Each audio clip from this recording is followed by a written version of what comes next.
This has got a contract thing because the theme about it, so you might not want to say too much. I understand. But your first piece of wrestling merchandise, do you remember getting your hands on your first piece of merchandise with your face on it, the figure or a T-shirt or whatever it was? Yeah, it was Toys R Us. I was shopping for one of my kids' birthday parties, and the first time I ever saw it, I didn't realize it was there. And there it was. When my kid said, "Hey," and he was probably about 8 years old at the time, he's like, "Hey, look, Daddy!" I was like, "Oh my God, it's me!" Did you not Yeah, have to it do was pretty hot. any? Sorry, did you not have to do like any like photos or scans or anything like that, or did it just turn up one day?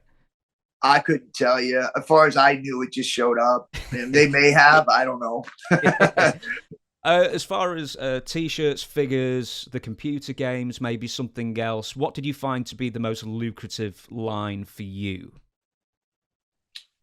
um, because it's hard to tell because your royalties come in all in one. So you're breaking them down on what's selling, what not selling was something that somebody else did.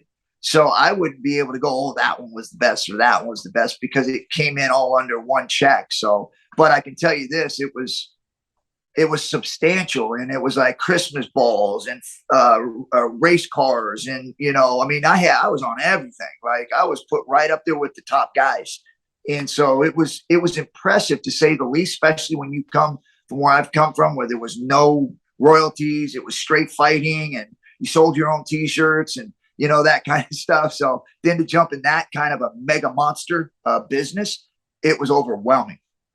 Because you mentioned like cars and Christmas baubles and stuff, what's the weirdest piece of merch that your face has turned up on?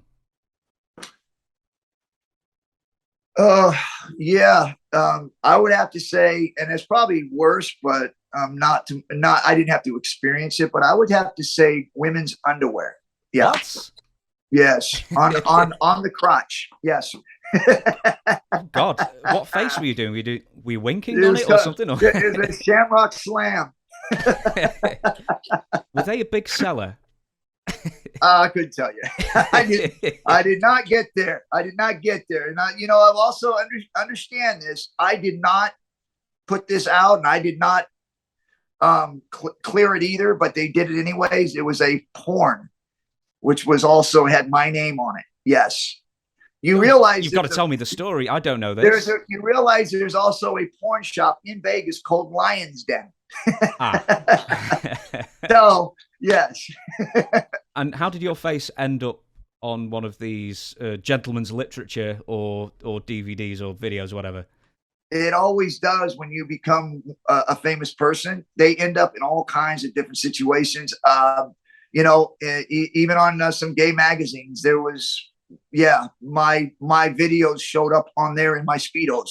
So again, a lot of weird stuff, but what do? You send out lawyers and you try to make sure that you stop those from happening. But when you get famous, man, that's just the way it is. You have to deal with those things. Yeah, you know what? I've heard this before, and it's probably true. When the porn industry starts to take note of you, that's when you know you've made it.